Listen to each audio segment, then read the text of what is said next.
बिस्मिल्लाहिर्रहमानिर्रहीम अस्सलाम वालेकुम। हमने 10 क्लास की फ़िज़िक्स के जो न्यू बुक है इसको स्टार्ट किया हुआ था और इसका यूनिट नंबर 1 जिसका नेम है थर्मल फिज़िक्स इसको स्टार्ट किया हुआ था। और आज की इस वीडियो में इसके जो न्यूमेरिकल प्रॉब्लम्स है इनको कंप्लीट सॉल्व करेंगे।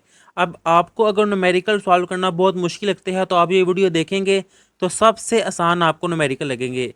इसके अलावा इस चैप्टर की एक्सरसाइज कर ली हुई थी, उस वीडियो का लिंक आपको इस वीडियो के नीचे डिस्क्रिप्शन में मिल जाएगा। अब इसका फर्स्ट वाला न्यूमेरिकल करते हैं जिसकी स्टेटमेंट है a metal rod of length 1 metre expands by 0.02 metre when heated from 0 degree Celsius to 120 degree Celsius. अब यहाँ तक बेटा मैं आपको पहले स्टेटमेंट समझाता हूँ। अब न्यूमेरिकल रट्टा नहीं लगाना, न्यूमेरिकल समझ करने हैं। जिसको स्टेटमेंट के समझ आ जाती है ना उसका सारा न्यूमेरिकल हो जाता है, उसको पता चल जाता है डाटा क्या है, उसको पता चल जाता है कौन सा फार्मूला यूज़ होना है, उसको पता चल जाता है क्या चीज़ फाइंड करनी है। तो यहाँ तक तो बेटा वो ये कह रहा है कि एक मेटल का राड है। मिसाल के तौर पर ये मैंने एक राड की लिया है मेटल का। ये एक अगर मेटल का राड है, रफ सी एक डायग्राम मैंने बनाई है। वो कह रहा है इसकी लेंथ जो सी है ना वो 1 मीटर है, यानी कि यहाँ से लेकर यहाँ तक इसकी लेंथ 1 मीटर है। फिर वो एक्सपेंड हुआ है 0.02 मीटर। मिसाल के तौर पर ये इतना वो एक्सपेंड हुआ है, कितना 0.02 मीटर। कब एक्सपेंड हुआ है? जब उसको हीट दी गई है 20 डिग्री सेल्सियस से 120 डिग्री सेल्सियस। मुझे उम्मीद है आपको समझ आ गई होगी। अब गिवन डाटा में सबसे पहले मैं लिख लूँगा क्या, इसकी लेंथ जोन सी है। तो ये देखिए इनिशियल लेंथ, लेंथ को आप सिंपल एल से भी डिनोट कर ले। अब आपने जो टॉपिक पढ़ा है ना उसमें एल नॉट से डिनोट किया गया है, तो आप भी एल नॉट कर ले। तो सिंपल एम एल भी रहने दें तो कोई इशू नहीं है। ये इसकी लेंथ हो गई है। अब इस नेक्स्ट वो कह रहा है जो एक्सपेंड हुआ है ना, यानी कि इसकी लेंथ में जो चेंजिंग आई है, तो मैं लिखूंगा चेंज इन लेंथ। और चेंज आपको पता है इस तरह डिनोट करते हैं, चेंज इन लेंथ यानी कि डेल्टा एल इक्वल कितना चेंज है 0.02 मीटर। ये मैंने नोट कर लिया है। इससे नेक्स्ट है जब उसको हीट किया गया है 20 डिग्री से 120 डिग्री। तो ये देखें ये उसका इनिशियल टेम्परेचर है और ये फाइनल। तो मैं लिख लूँगा फिर इसका इनिशियल टेम्परेचर T1 कह लेता हूँ, चाहे T0 टी कह ले, जो आपका दिल करे। चलिए T1 ही कह लेते हैं आसानी के लिए। और वो है 20 डिग्री सेल्सियस। और फाइनल टेम्परेचर उसको T2 कह लेते हैं और ये है मेरे पास 120 डिग्री सेल्सियस। अब बेटा सच बताइएगा यहाँ तक कोई इशू हुआ है? यही चीज़ काम की होती है जो बच्चों को मुश्किल लगती है। ये चीज़ अगर आपको आसानी से समझ लगी है तो समझिए आपका न्यूमेरिकल हो गया है। इससे नेक्स्ट वो कह रहा है कैलकुलेट, कि मैंने ये चीज़ कैलकुलेट करनी है, फाइंड करनी है it's coefficient of linear expansion. अब लेंथ के लिहाज से जो सी लीन कॉफिशेंट ऑफ लीनियर एक्सपेंशन आपने पढ़ा है कि वो एल्फ है और वॉल्यूम के लिहाज से बीटा था। अभी कौन सी चीज़ यूज़ हो रही है? लेंथ। तो इसके लिहाज से कॉफिशेंट ये मैंने फाइंड की हेडिंग दी है और कॉफिशेंट ऑफ लीनियर एक्सपेंशन यानी कि अल्फ़ा ये मैंने फाइंड करना है। अब इसकी कैलकुलेशन करते हैं यानी कि इसका सोल्यूशन और न्यूमेरिकल ख़त्म करते हैं। ये देखिए मैंने कैलकुलेशन की हेडिंग दी है, मैंने अल्फ़ा फाइंड करना है ना। अब अगर आपको मैं टॉपिक पे लेके जाऊँ जो कि आपकी बुक पर पेज नंबर 3 पे है, मैं आपको इस तरह न्यूमेरिकल समझाऊंगा कि आपको बुक की भी ज़रूरत ना पड़े। मैं बुक भी आपको साथ साथ दिखाऊंगा और इसकी स्टेटमेंट भी। अब ये जो टॉपिक था ना इसमें देखें जो कॉफिशेंट ऑफ लीनियर एक्सपेंशन यानी कि अल्फ़ा उसका ये फार्मूला है। वैसे तो ये भी यूज़ कर सकते हैं, इसमें से भी अल्फ़ा फाइंड कर सकते हैं, लेकिन आपने ये टॉपिक सारा रीड किया हुआ है तो उस लिहाज से ये देखें ये फार्मूला है alpha equal change in length divided by L not और चेंज इन टेम्परेचर। यहाँ पे मैं लिख लेता हूँ कैलकुलेशन में कि अल्फ़ा इक्वल है change in length divided by L not और चेंज इन टेम्परेचर। अब इसमें देखें डेल्टा एल और एल नॉट, ये है डेल्टा एल और एल नॉट की मेरे पास वैल्यू है, लेकिन delta T change in temperature की मेरे पास वैल्यू नहीं है। तो पहले मैं वो फाइंड करूँगा, चाहे आप साइड पे सॉल्व कर लें, चाहे इसको कह दें इक्वेशन नंबर 1 और यहाँ पे डेल्टा टी यानी कि चेंज इन टेम्परेचर। वैसे तो यहाँ पे भी लिखा हुआ है जो भी मैंने आपको दिखाया है ना पेज नंबर 3, ये देखें चेंज इन टेम्परेचर है T माइनस टी नॉट, लेकिन यहाँ पे मैंने T1 और T2 नाम दिया हुआ है तो चेंज इन टेम्परेचर आ जाएगा T2 माइनस T1। अब T2 कितना है ये देखिए 120 और ये T1 है 20। या मैं वैल्यू पुट कर दूंगा 120 degree Celsius minus 20 degree Celsius. जब ये नेगेटिव करेंगे तो ये मेरे पास आ जाएगा 100 डिग्री सेल्सियस, जो कि इक्वल है, अगर केल्विन की बात की जाए तो इसको मैं 100 केल्विन भी कह सकता हूँ। अब इसको सिंपल मैं इक्वेशन नंबर 1 में पुट कर दूंगा, चाहे वैसे पुट कर दें, चाहे यहाँ पे लिख दें आप पुट इन इक्वेशन 1। तो ये देखें फिर अल्फ़ा इक्वल डेल्टा एल जो कि है 0.02, वो वैल्यू आ जाएगी 0.02। चलिए साथ यूनिट भी लिख लेते हैं ताकि आसानी हो जाए। डिवाइडेड बाय एल नाट, ये है एल नाट 1 मीटर, वो मैंने यहाँ पे लिख दिया है 1 मीटर। और डेल्टा टी ये मेरे पास आया है 100 केल्विन, वो मैंने यहाँ पे लिख लिया है। अब इससे नेक्स्ट मैं यहाँ पे सॉल्व कर लेता हूँ नेक्स्ट पेज पे जाने की बजाय। तो ये देखें मीटर मीटर से कट हो जाएगा।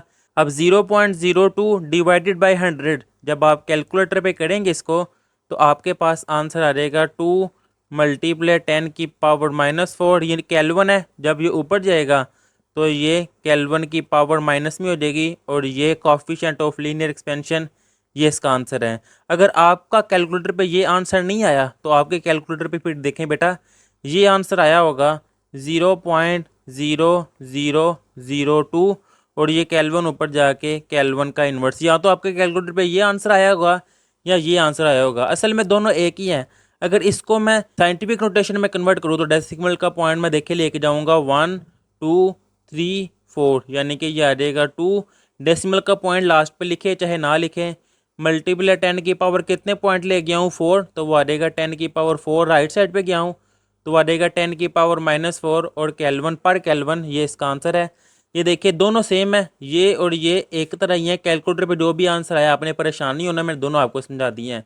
तो देखें कितनी आसानी से एक न्यूमेरिकल हो भी गया है। अब इससे नेक्स्ट आ जाएगा इसका सेकंड वाला न्यूमेरिकल, जिसकी स्टेटमेंट है a container holds 1 litre of water, के एक कंटेनर है जिसमें 1 लीटर पानी है एट 20 डिग्री सेल्सियस।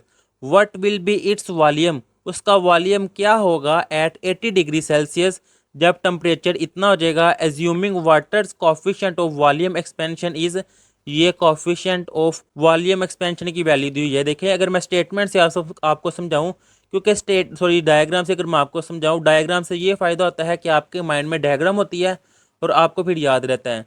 देखिए मिसाल के तौर पर ये मैंने एक बेकर लिया है, चले कंटेनर है ना, समझिए मिसाल के तौर पर ये एक कंटेनर है।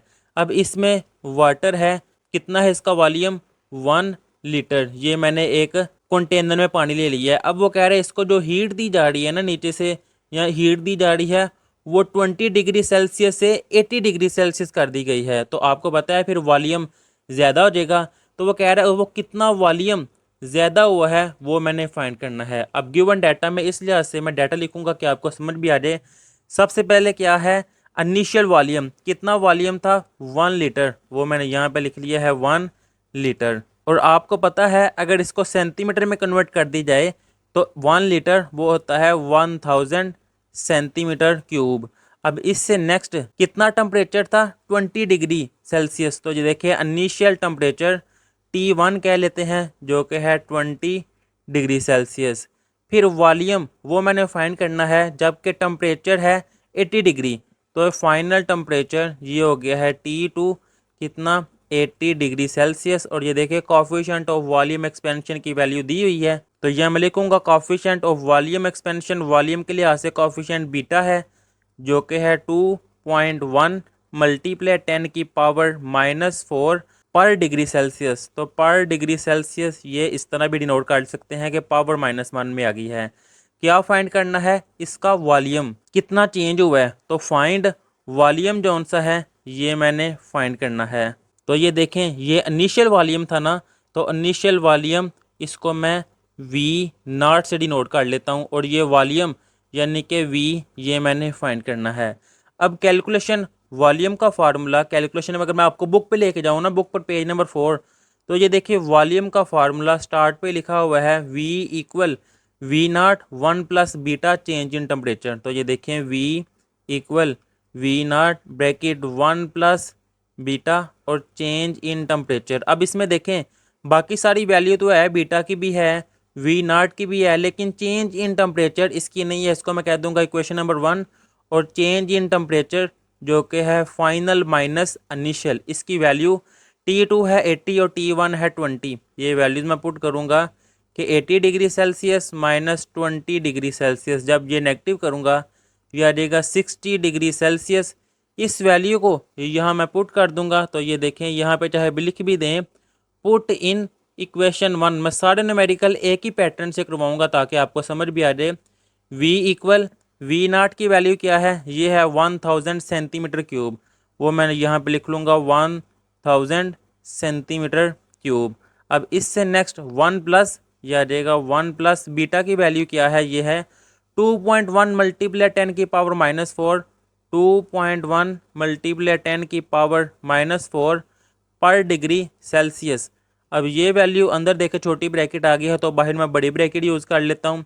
और यहाँ पे चेंज इन टेम्परेचर जो कि है 60 डिग्री, तो ये देखिए 60 डिग्री सेल्सियस ये मैंने वैल्यू लिख दी है। ये वैसे ही आ जाएगा 1000 सेंटीमीटर क्यूब। अब ये देखें 1 प्लस, अब सिंप्लीफाई करना बच्चों को ज़रा मुश्किल लगता है तो देखें मैं आपको समझाऊंगा साथ साथ कि 2.1 को मल्टीप्लाई कर दें 60 से। जब आप 2.1 को 60 से मल्टीप्लाई करेंगे ये आ जाएगा 126।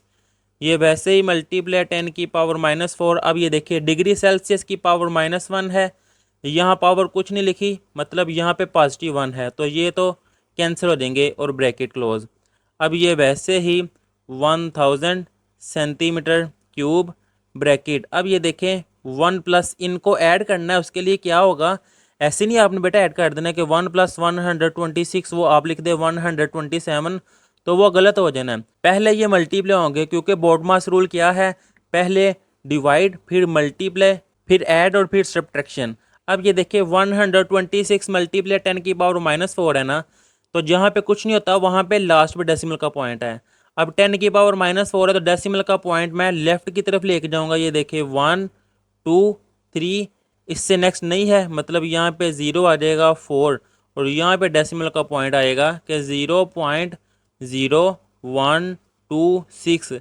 मैंने कोशिश तो की है कि बड़े आसान अंदाज में आपको समझा सकूं और मुझे उम्मीद है कि समझ भी आई होगी। अब ये देखें ये वैसे ही 1000 सेंटीमीटर क्यूब ब्रैकेट, जब इनको ऐड करेंगे आप कैलकुलेटर पे 1 प्लस 0.0126 तो आपके पास फिर आ जाएगा 1.0126।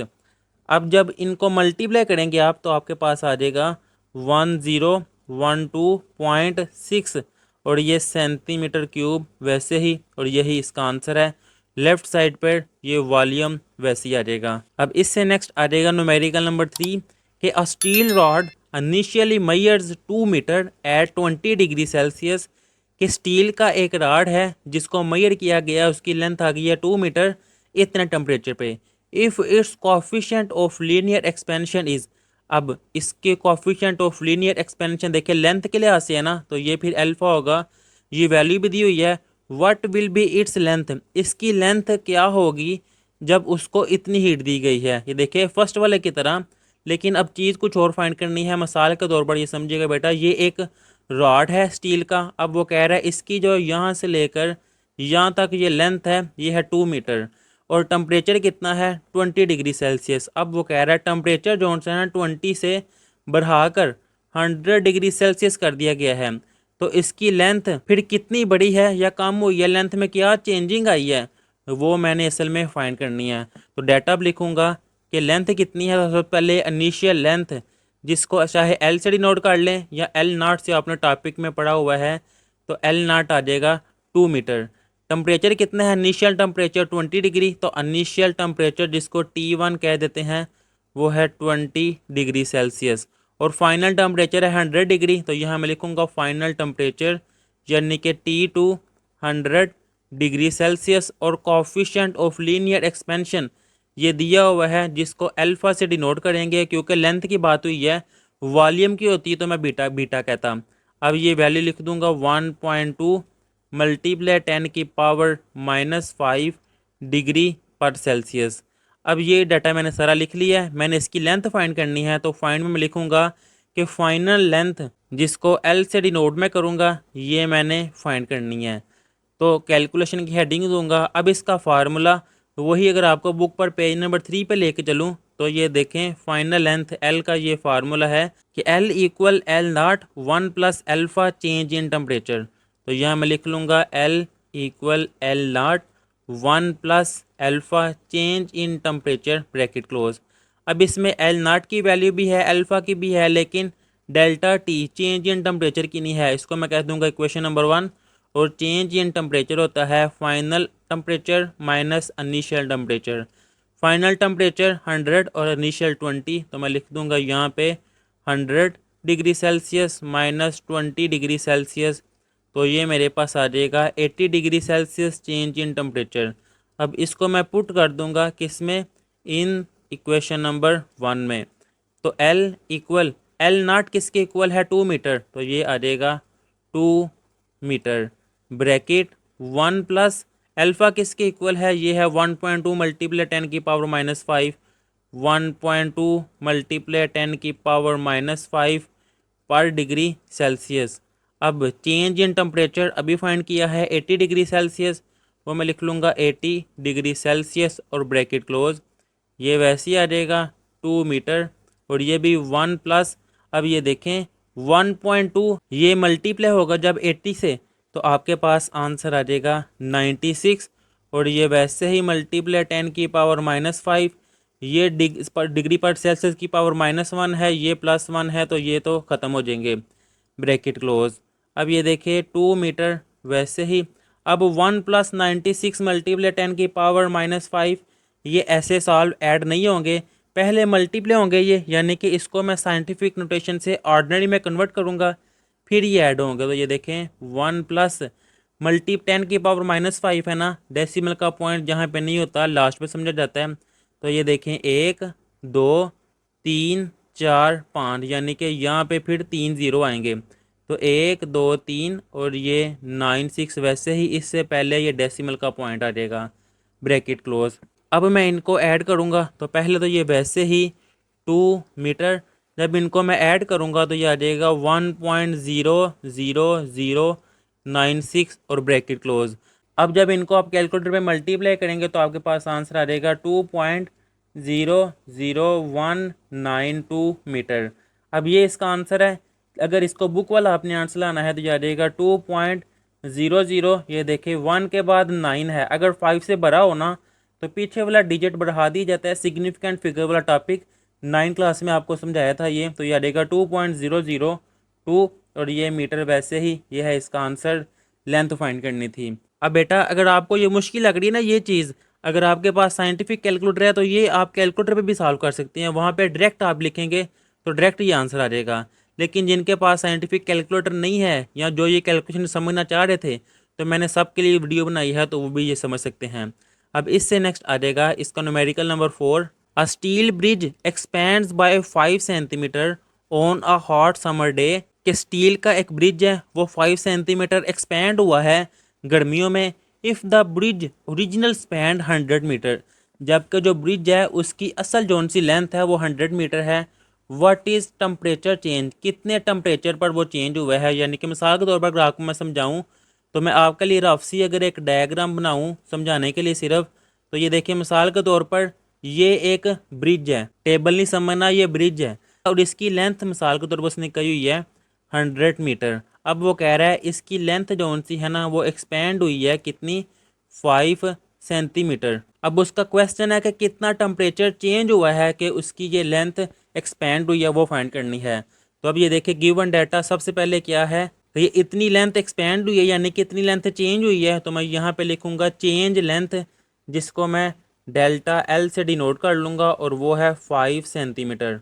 और इससे नेक्स्ट इसकी ओरिजिनल लेंथ कितनी है, ये देखिए लिखा हुआ है ना ओरिजिनल, तो वो है 100 मीटर। यहाँ मैं लिख लूँगा इसकी ओरिजिनल लेंथ, जिसको एल नाट से मैं डिनोट कर लूँगा, और ये है मेरे पास 100 मीटर। अब ये सेंटीमीटर है, ये मीटर है, मैं मीटर में ही कन्वर्ट कर लूँगा। तो ये देखिए मीटर में कन्वर्ट करने के लिए क्या है, 5/100 से मैंने डिवाइड किया है, 5 तो वैसे ही 100 से डिवाइड किया है, तो ये मीटर में कन्वर्ट हो जाएगा।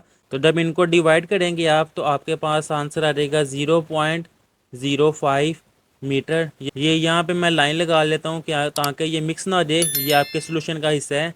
अब ये देखें स्टील के लिहाज से ना आपको कोफिशिएंट ऑफ लीनियर एक्सपेंशन उसकी वैल्यू आनी चाहिए। ये देखें coefficient of linear expansion length के लिहाज से अल्फ़ा है, और वो कितनी है, अगर आपको मैं लेके जाऊँ आपकी बुक पर पेज नंबर 3 पर, वहाँ पर ये टेबल बना हुआ है, वहाँ पे ये सारी वैल्यूज लिखी हुई है। देखिए स्टील के लिहाज से क्या है, 1.2 मल्टीप्लाई 10⁻⁻5, तो वो मैं यहाँ पे लिख लूँगा 1.2 मल्टीप्लाई 10⁻⁻5, और इसका यूनिट डिग्री पर सेल्सियस।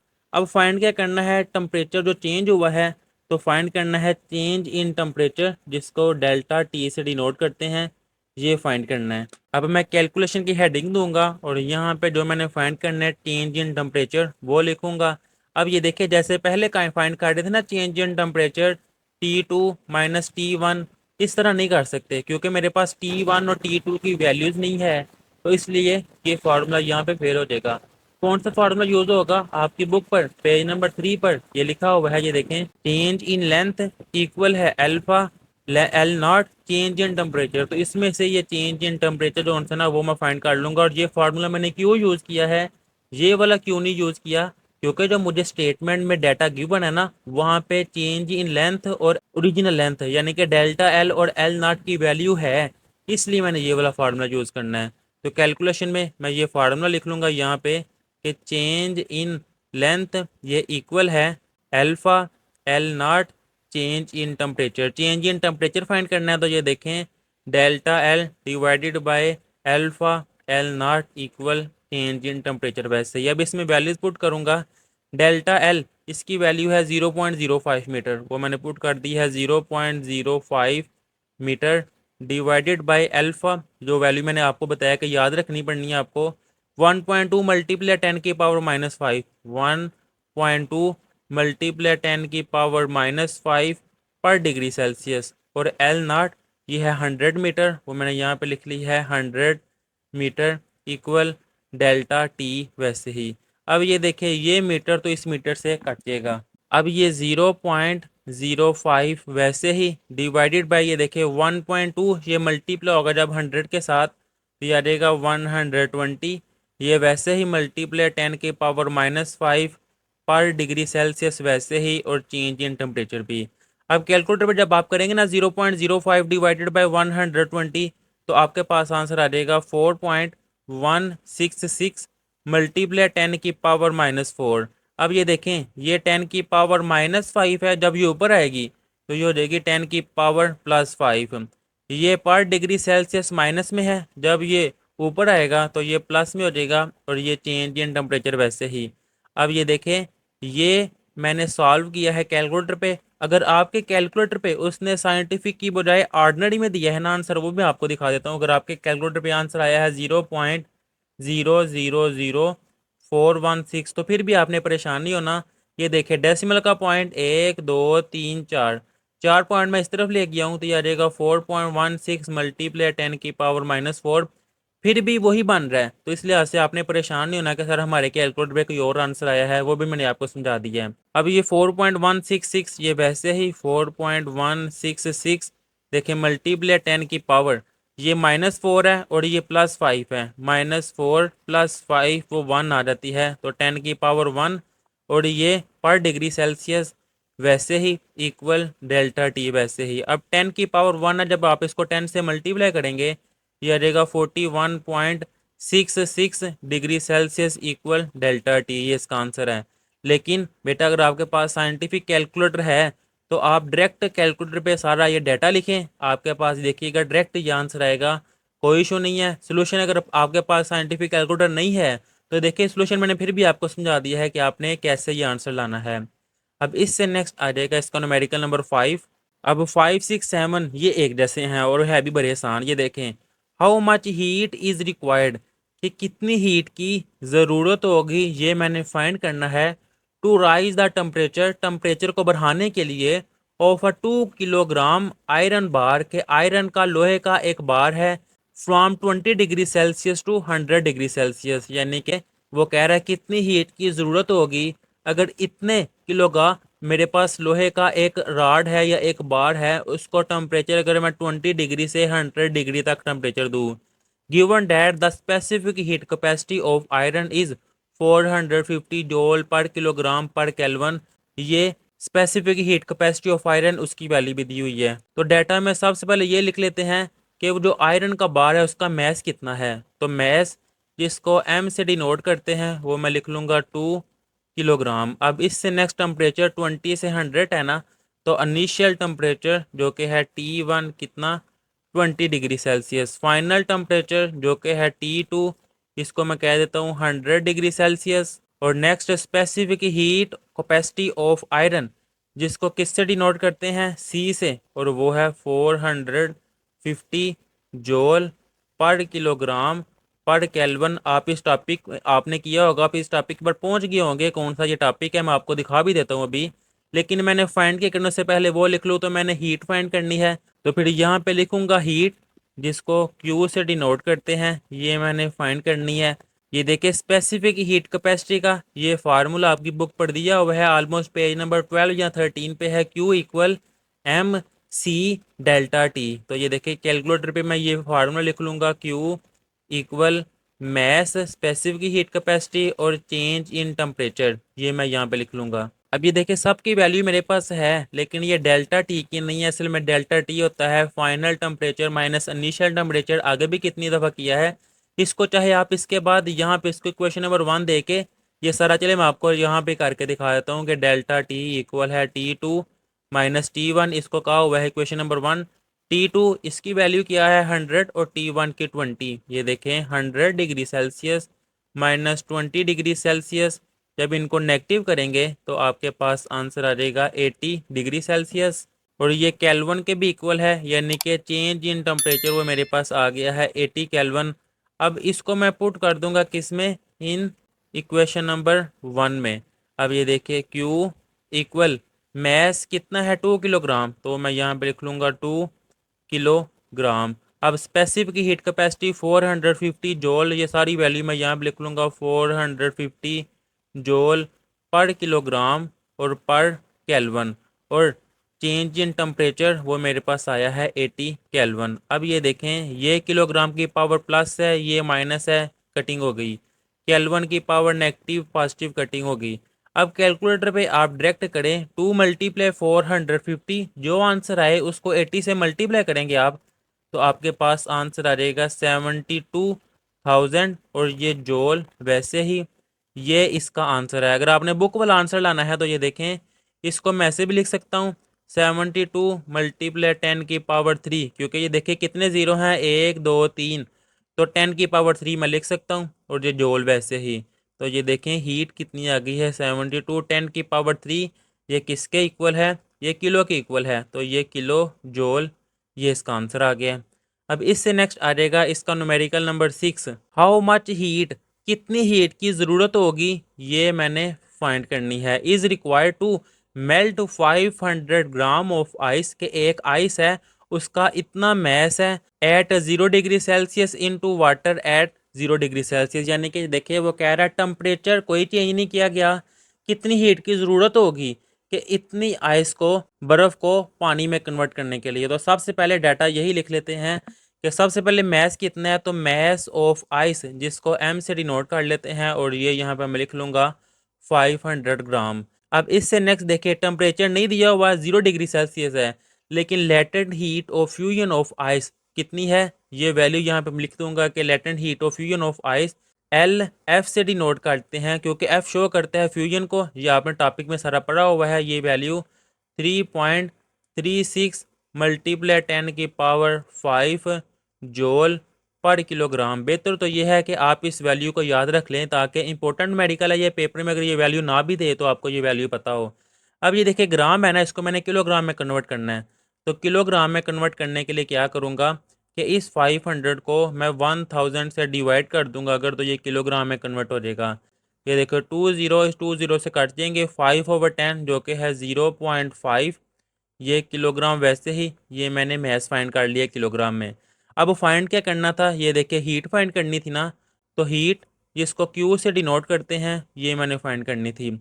अब अगर इस टॉपिक पे लेके जाऊँ मैं आपको, तो ये देखिए आपकी बुक पर टॉपिक है लेटेंट हीट ऑफ फ्यूजन वाला, तो ये देखिए इस पर ये फार्मूला लिखा हुआ है, हीट इक्वल है mass multiply latent heat of fusion. तो ये फार्मूला यहाँ पे लिख लूँगा मैं कि क्यू इक्वल है मैस और एल एफ, आसान सा ये न्यूमेरिकल है। देखिए मैस अभी फाइंड किया है कितना है 0.5 किलोग्राम, 0.5 किलोग्राम वैसे ही, और लेटेंट हीट ऑफ फ्यूजन वो है 3.36। यहाँ पे मैं लिख ही लेता हूँ 3.36 मल्टीप्लाई 10⁵ या रहेगा 10⁵ जूल, और ये पर किलोग्राम। अब ये देखें कैलकुलेटर पे मल्टीप्लाई करें 0.5 को 3.36 से, तो आपके पास आंसर आ जाएगा 1.68, और ये वैसे ही मल्टीप्लाई 10⁵ ये जोल, ये देखें किलोग्राम की पावर पॉजिटिव है, ये नेगेटिव है, ये तो ख़त्म हो गए। तो ये इसका आंसर है। लेकिन अगर बुक वाला ये आंसर लेना आपने, तो ये देखिए डेसिमल का पॉइंट 1 और 2 डिजिट में ले गया हूँ राइट साइड की तरफ, तो 168 मल्टीप्लाई 10⁵ राइट साइड की तरफ जाए तो पावर नेगेटिव होती है, 2 पॉइंट ले गया हूँ तो 10⁻², और ये वैसे ही 10⁵ जोल वैसे ही। तो हीट इक्वल 168 मल्टीप्लाई 10⁻, ये देखिए -2 -5 वो आ जाएगा 3 जोल वैसे ही। तो हीट इक्वल 168 10⁻3 जो कि किलो के इक्वल है, ये जोल वैसे ही। ये है इसका आंसर। अब यहाँ पे आपको मैं समझाऊँ बेटा कि अगर आप सोच रहे हैं कि यहाँ पे हमने ये जो पीछे फार्मूला यूज़ किया हुआ है ये वाला, इसको क्यों नहीं यूज़ किया, तो इसलिए यूज़ नहीं किया क्योंकि यहाँ पे टेम्परेचर दिया ही नहीं हुआ। जब टेम्परेचर ना दिया हो फिर लेटेंट हीट ऑफ फ्यूजन वाले टॉपिक के लिहाज से फार्मूला यूज़ किया जाता है। अब इससे नेक्स्ट इस तरह का ये कोड न्यूमेरिकल है लास्ट वाला, कैलकुलेट द हीट रिक्वायर्ड। देखिए इसमें भी क्या फाइंड करनी है, हीट ही फाइंड करनी है टू कम्प्लीटली वेपोराइज। आगे क्या था कि मैं सॉलिड चीज़ से लिक्विड की तरफ गया था, बर्फ़ से पानी की तरफ। अब वो कह रहा है कि वेपोराइजेशन कर गया है, कि पानी जौन सा है वो गैस बन गया है, लिक्विड से मैं गैसेस में कन्वर्ट करने लगा हूँ। उसके लिए कौन सा टॉपिक यूज़ होता है, लेटेंट हीट ऑफ वेपोराइजेशन वाला। तो सबसे पहले इसका मैस ही मैं लिख लेता हूँ, कितना मैस है 1 किलोग्राम। तो ये देखें मैस ऑफ वाटर वो मैं यहाँ पे लिख लूँगा 1 किलोग्राम। ये लिख के इससे नेक्स्ट देखिए डाटा ये दिया हुआ है latent heat of vaporisation of water. तो latent heat of vaporisation of water, इसको मैं एल वी से डिनोट कर लूँगा क्योंकि यह वेपोराइजेशन है। जब फ्यूजन की बात है यहाँ पे एफ लिखते हैं, और ये क्या है 2.26 मल्टीप्लाई 10⁻6, इसके साथ ये यूनिट साथ ही लिखने हैं जोल पर किलोग्राम। आगे जगह नहीं थी है तो मैंने यहाँ पे लिख दिया है। अब इससे नेक्स्ट मैंने फाइंड क्या करना है, मैंने हीट फाइंड करनी है। तो यहाँ पे देखिए फाइंड हीट, जिसको क्यू से डिनोट किया जाता है, ये मैंने फाइंड करना है। अब कैलकुलेशन क्या फाइंड करनी है मैंने, हीट, और कौन सा फार्मूला यूज होगा वेपोराइजेशन वाला। तो आपकी बुक पर लिखा हुआ है 14 के लास्ट पे टॉपिक है और 15 के स्टार्ट में दूसरी लाइन पे है क्यू इक्वल मैस और लेटेंट हीट ऑफ वेपोराइजेशन। तो ये देखिए क्यू इक्वल मैस कितना है 1 किलोग्राम, वो मैं यहाँ पे लिख लूँगा 1 kilogram. Latent heat of vaporisation की ये वैल्यू वो यहाँ पे लिख लूँगा 2.26 मल्टीप्लाई 10⁻6, और ये जोल पर किलोग्राम वैसे ही। अब ये देखें ये किलोग्राम की पावर पॉजिटिव है, ये नेगेटिव, ये तो ख़त्म हो जाएगी। 1 इसे मल्टीप्लाई कर दिया जाएगा 2.26, और वैसे ही मल्टीप्लाई 10⁻6 ये जोल वैसे ही। तो ये देखिए ये इसकी हीट आ गई है। लेकिन इसको मैं ऐसे भी लिख सकता हूँ कि 10⁻6 जो सी है वो मेगा की इक्वल होती है, तो इसकी जगह पे आ जाएगा मेगा जोल वैसे ही, और ये 2.26 ये वैल्यू वैसे ही, और सिंपल ये देखिए इसका आंसर है। और यहाँ पे जो न्यूमेरिकल कंप्लीट कर लिए हुए हैं, और मुझे उम्मीद है कि जिन बच्चों ने ये सारी वीडियो देखी है उनको एक एक स्टेप की समझ आ गई होगी, सारे न्यूमेरिकल उनके क्लियर हो गए होंगे। इसी तरह कंप्लीट बुक के मैं आपको न्यूमेरिकल करवाऊंगा, फिर उसके बाद इंपॉर्टेंट न्यूमेरिकल इंपॉर्टेंट क्वेश्चन वो भी बताऊंगा। तो उसके लिए आप इस चैनल को सब्सक्राइब कर ले और इस वीडियो को भी लाइक लाजमी कीजिएगा। तब तक के लिए अल्लाह हाफिज़।